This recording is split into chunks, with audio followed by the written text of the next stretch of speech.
Resiko terburuk galbay di Shopee ya, mulai dari sebar data, blokir rekening, ataupun dihubungi saudara, dihubungi keluarga, dihubungi tetangga, diisi lapangan datang, itu berbagai macam banyak banget informasi yang bisa kita raih ketika kalian gagal bayar di aplikasi Shopee, baik Shopee Paylater ataupun S-Pinjam. Tapi sebelum membahas lebih lanjut, saya pengen sampaikan dulu bahwa saya tidak pernah membuka jasa konsultasi apapun, tidak pernah membuka jasa solusi galbay apapun atau sesuatu yang bertarif, sesuatu yang meminta uang ke kalian atau meminta kalian menghubungi inilah itulah.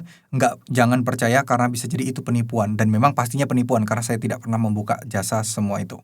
Jangan percaya sama jasa konsultasi, jasa joki, jasa hapus data yang mengatasnamakan saya, karena itu semua bohong. Hati-hati karena mereka akan mengincar uang kalian aja, ya. Oke. Mengingat soal Shopee dulu deh. Shopee ini legal, memang dia aplikasi besar. Tapi Shopee ini kan dibagi-bagi ya, ada SPayLater, S-Pinjam, dan lain sebagainya. Nah, masalahnya adalah banyak orang-orang yang ternyata tidak bisa atau kena musibah untuk tidak bisa membayar utang-utang tersebut. Yang mana akan berhadapan dengan ya tentu saja tim penagihan. Mulai dari tim penagihan secara online, baik itu juga ada yang datang juga. Tapi yang datang ini tidak semuanya. Tidak semua kota didatengin karena memang jumlah DC-nya pun juga terbatas dan tidak banyak, teman-teman.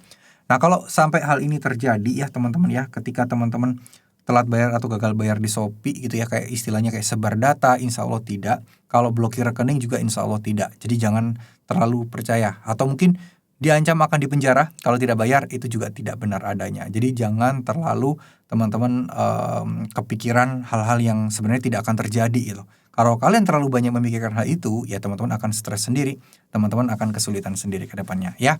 Terus beberapa hal yang penting yang harus teman-teman ketahui di sini adalah bahwa Shopee itu diisi lapangannya tidak ada di semua kota. Jadi buat kalian yang mungkin di luar Jabodetabek harusnya bisa sedikit lebih tenang, tidak perlu panik. Dan kalaupun suatu saat ada diisi lapangan, teman-teman juga nggak harus takut karena Shopee itu masih taat banget kok sama aturan OJK.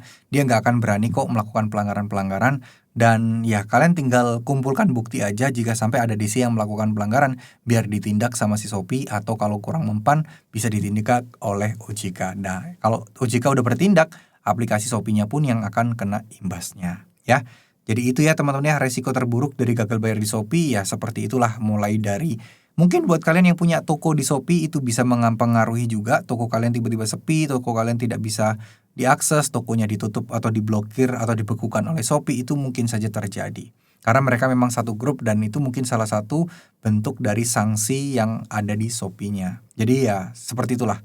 Ingat, nggak perlu takut, nggak perlu panik, insya Allah nggak perlu pusing yang gimana-gimana, rekening kalian tidak akan diblokir, terus kemudian sebar data juga insya Allah enggak, adanya kekerasan juga enggak.